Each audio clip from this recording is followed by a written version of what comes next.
karena situasi problem-problem di laut itu banyak, nanti malah dipertanyakan orang. Toh kalau mengacu pada hierarki aturan perundang-undangan, ya sudah, Indonesian Coast Guard itu sekarang Bakamla. Bakamla, oke. Ya.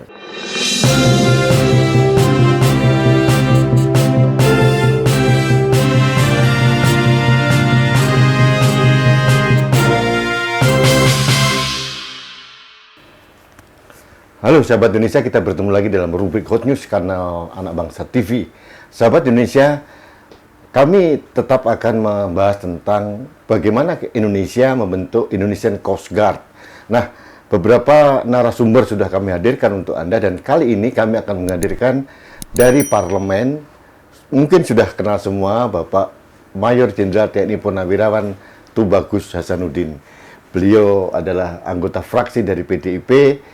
Beliau lulusan Akmil tahun 74 ya Pak? Ya. Luar biasa. Sudah 3 kali periode.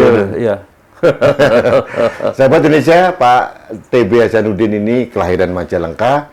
Beliau sudah lama di Komisi 1. Nah, saya Baru kira 12 tahun. 12 tahun. Ya. Nah, saya kira beliau adalah orang yang paling tepat untuk saya minta konfirmasi tentang rencana pemerintah untuk membentuk Indonesian Coast Guard. Nah, Pak TB, saya panggil Pak TB boleh Pak ya? Boleh, ya. Beliau ini orang yang penuaannya berhenti di usia 50 tahun. Baru 69 tapi kayak 50 tahun. Terima kasih. Kayak seumuran kita, padahal beda usianya 12 tahun. Yeah. Pak TB, satu kehormatan bisa ketemu dengan Bapak. Kami mohon informasi dan perspektif dari seorang anggota DPR. Yang pertama tentang keinginan dari Presiden untuk membentuk Indonesian Coast Guard. Nah, tapi waktu itu kan masih disampaikan dalam bentuk lisan. Nah, akhir-akhir ini terjadi polemik, Pak.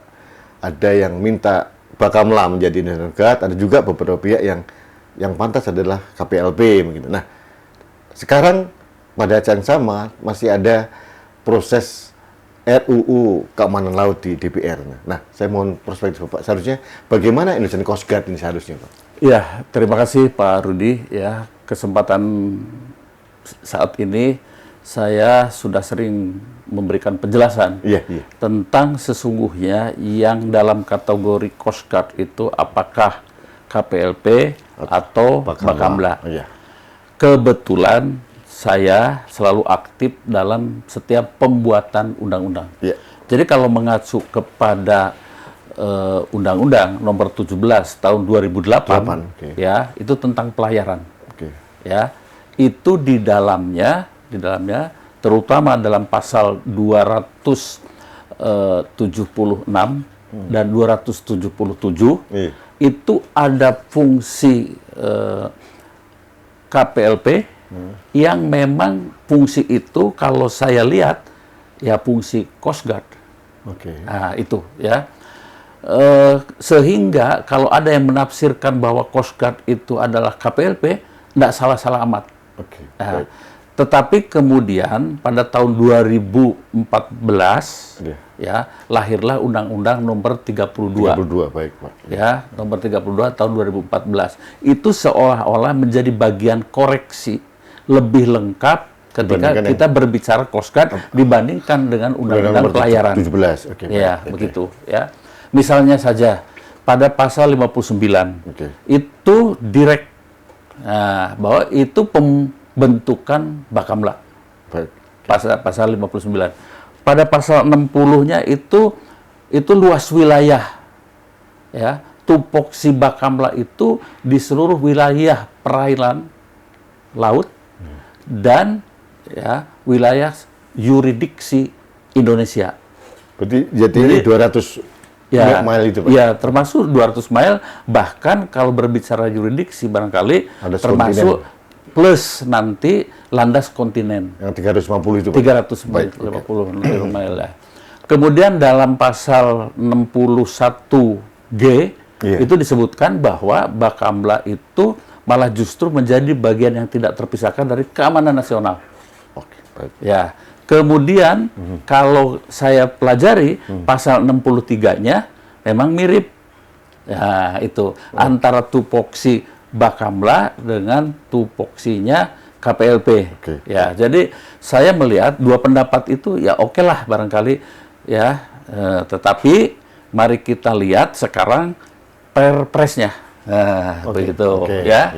Kalau kita lihat perpresnya, justru perpres yang otomatis ketika lahir undang-undang soal kelautan, Undang-Undang 32 tahun 2014, langsung pemerintah mengeluarkan perpresnya. Perpres 178/2014. Itu menguatkan fungsi Bakamla. Sebagai Indonesian Coast Guard? Iya. Sebagai Coast Guard? Kalau saya melihat sebagai Coast Guard. Baik. Ya, begitu. Jadi PP yang tadi itu turunan dari itu, Pak ya? Turunan dari Undang-Undang 32. Oh, baik. Ya, tapi tidak secara literal di situ Indonesian Coast Guard. Belum. Tapi Coast Guard. Nah, mari kita lihat ya, Undang-Undang Pelayaran itu dibuat tahun ya kalau tidak salah bulan Juli tahun 2008. Baik. Baru 13 tahun kemudian 2021 muncullah Perpres soal ini. Ya, soal pelayaran itu. Nah, tapi setelah saya pelajari, ya, Perpres soal pelayaran itu lebih banyak kepada apa? Pertama, manajemen dari pelabuhan. Yang kedua, otoritas pelabuhan. Kemudian juga angkutan laut, rute pelayaran, keamanan pelayaran, dan lain sebagainya. Sampai dengan ada asuransi pelayaran dan sebagainya. Itu artinya ya lebih banyak kepada manajemen dari pelayaran. Tidak ada rujukan yang untuk tidak ada rujukan tentang Coast Guard.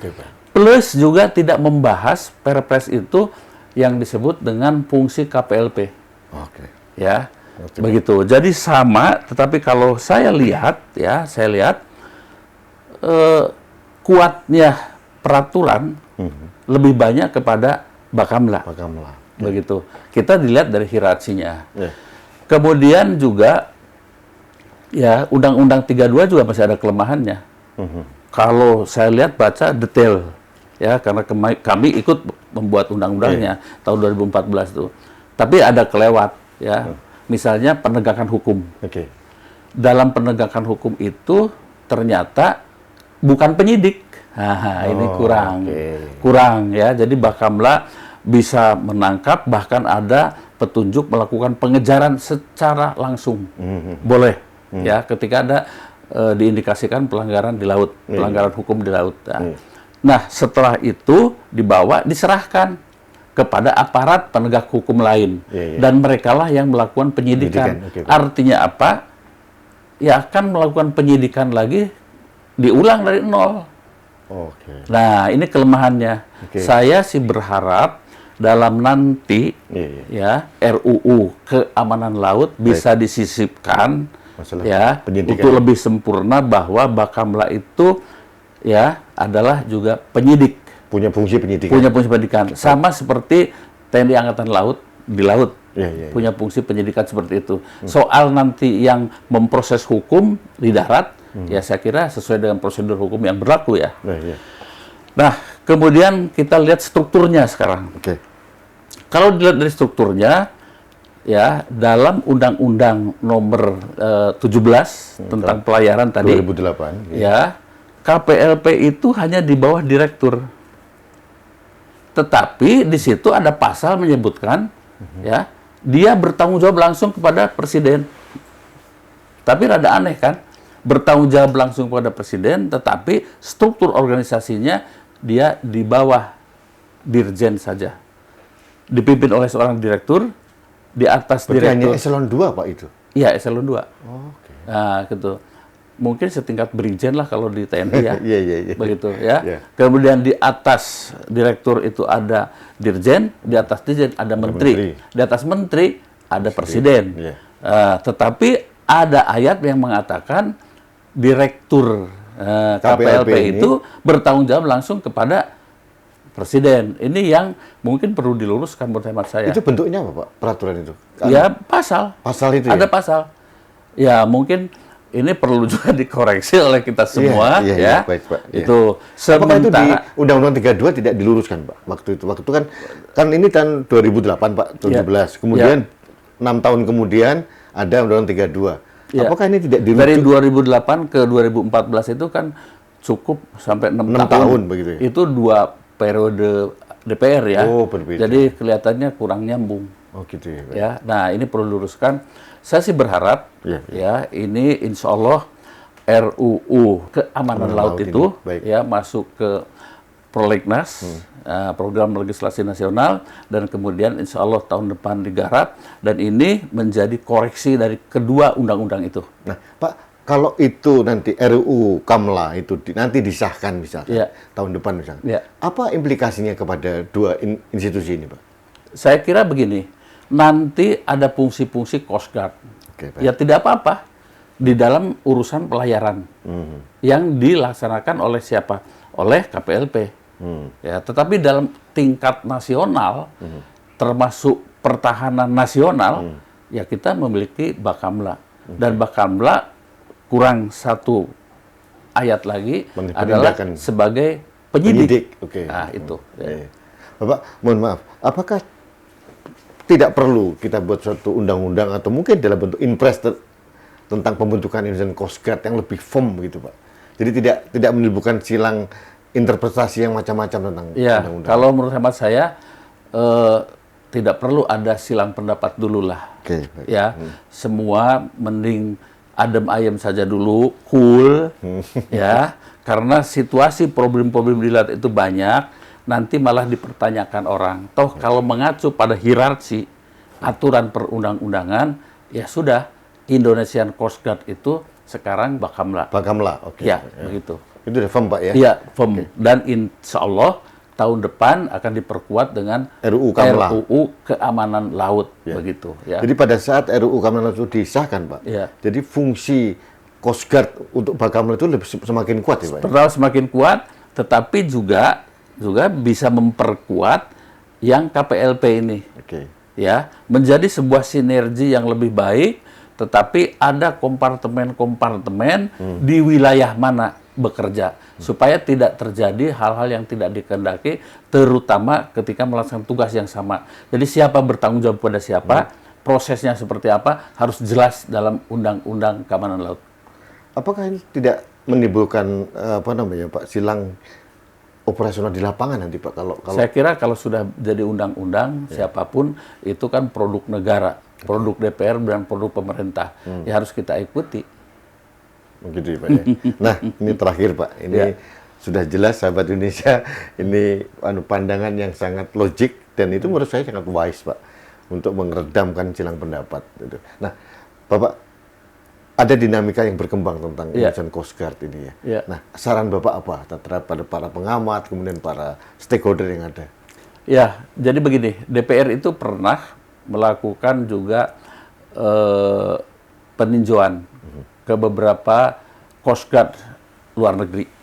Ya, ada yang terlalu kuat begitu. Misalnya American Coast Guard. Nah, tapi ada yang civilized. Nah, tetapi dia juga menjadi cadangan angkatan laut, cadangan tentaranya ketika perang itu di Jepang.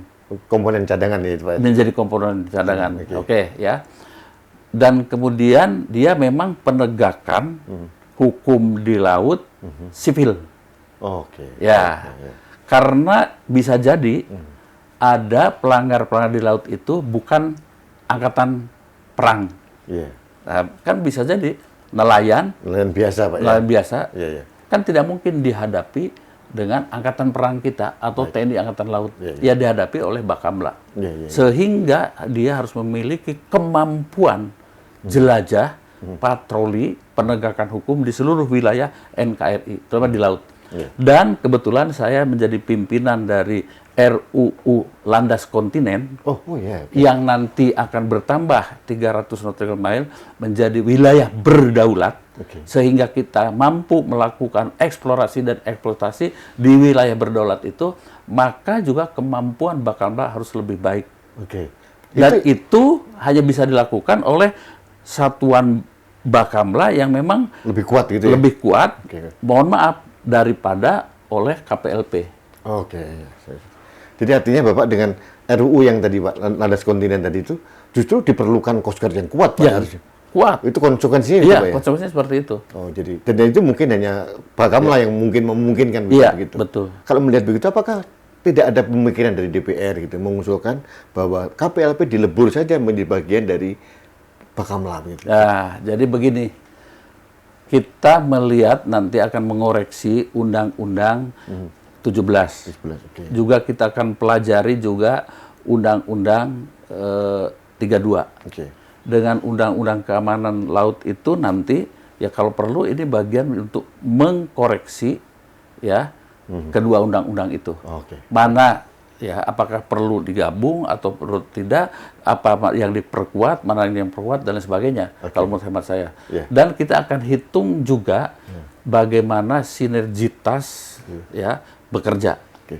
Ya. Rentang kendalinya seperti apa, kemampuan pembiayaan seperti apa dan sebagainya. Karena apa? Sesuai dengan perintah Pak Presiden, khususnya Pak Jokowi, ya itu kan Bakamla ini memang disiapkan untuk Indonesian Coast Guard. Embrio dari Embrionya, Oke. itu ya. Ya. Bapak yang terakhir, Bapak sebagai Ya. Ketua Pokja untuk persiapan RUU untuk Landas Kontinen. Nah, Ya. dampaknya terhadap NKRI ya Pak. Wilayah kita lebih luas atau bagaimana Iya, Pak? jadi begini, wilayah laut itu kan ada wilayah teritorial, Ya baik. ya, kemudian juga wilayah kedaulatan, Oh ya. Oke. yang itu. Kemudian juga ada yang namanya wilayah berdaulat. Kedaulatan dan berdaulat berbeda Pak? Ya, berbeda. Oh, oke. Gitu. Pengertiannya seperti apa Pak? Ya, kalau di berdaulat, ya, berdaulat, kita di situ hanya melakukan pengawasan, Oke. eksplorasi, eksploitasi. Orang lain nggak boleh. Oh, baik. Tapi orang lain lewat, Boleh? boleh, dan lain sebagainya. Di atas permukaan air boleh? Iya, boleh. Begitu. Eksplorasi di bawah laut nggak boleh? Tidak boleh. Oke, baik. Ya, Itu kalau berdaulat? Ya, Oke, gitu. Kalau kedaulatan ya seperti NKRI kedaulatan. Mutlak punya kita? Mutlak, ini punya kita sesuai dengan Lewat pun undang-undang. nggak boleh kalau nggak izin gitu Pak ya? Ya, harus Oh, ada identitas. Dan kita beri izin melalui alki-alki itu. Oh iya, iya. Lewat alki 1, alki 2, alki 3, Anda keluar, ya kami pertanyakan ada apa. Oh, baik. Ya. Begitu ya. Itu nanti secara detail lah, mungkin secara khusus Landas wilayah-wilayah. kontinen, Pak. Ya, Ya. oke. Ya. Baik, Pak TV, saya kira ini sudah ada pencerahan, Pak. Ya. Jadi ada penguatan. Mungkin banyak juga masyarakat yang bingung. Siapa Indonesian Coast Guard ini di Ya. negeri ini? Tapi ternyata sudah dapat gambaran dari Bapak bahwa sebetulnya Bakamla ya yang disiapkan oleh negara untuk menjadi Indonesian Coast Guard gitu. Ya. Tapi mungkin memang perlu penguatan-penguatan gitu, Pak. Ya. Salah satunya melalui RUU Kamla yang dan Ya, digarap ini, betul. Pak. Saya kira itu, Pak, sebenarnya Ya, cukup. sehingga kesimpulan saya, menurut hemat saya, Ya. ya, undang-undang itu kadang-kadang ada kelemahannya. Oh, sih. Oke. Ya, ya. Dan kelemahan itu lebih baik kita diskusikan, Ya. ya. Tidak perlu Tidak diperdebatkan. perlu diperdebatkan secara runcing sehingga membingungkan banyak orang. Baik. Begitu saja. Yang terjadi kita bingung loh Pak, rakyat. Oh ya, mohon tidak bingung lah. Makanya kita butuh pencerahan dari Bapak. Iya, iya. Baik, terima kasih Pak. Iya, Terima terima kasih. kasih. Sahabat Indonesia, demikian pembicaraan singkat kami dengan Bapak TB Hasanuddin. Beliau sangat menguasai, makanya beliau militer lama. Terakhir jabatan militer Sekmil Pak ya? Sekretaris militer. Sekretaris Militer Presiden Megawati kalau Iya. salah. Oh, luar biasa. Baik sahabat Indonesia, saya tidak perlu menyimpulkan, sudah jelas apa yang disampaikan oleh beliau. Mudah-mudahan menjadi pencerahan dan yang paling penting ada pesan dari Bapak bahwa kalaupun ada undang-undang yang berbeda interpretasinya, mohon didiskusikan, diberikan masukan, tidak perlu dipergaduhkan begitu. Sehingga rakyat seperti kami akan jadi bingung. Baiklah sahabat Indonesia, kita bertemu lagi dalam program Hot News berikutnya. Sampai jumpa.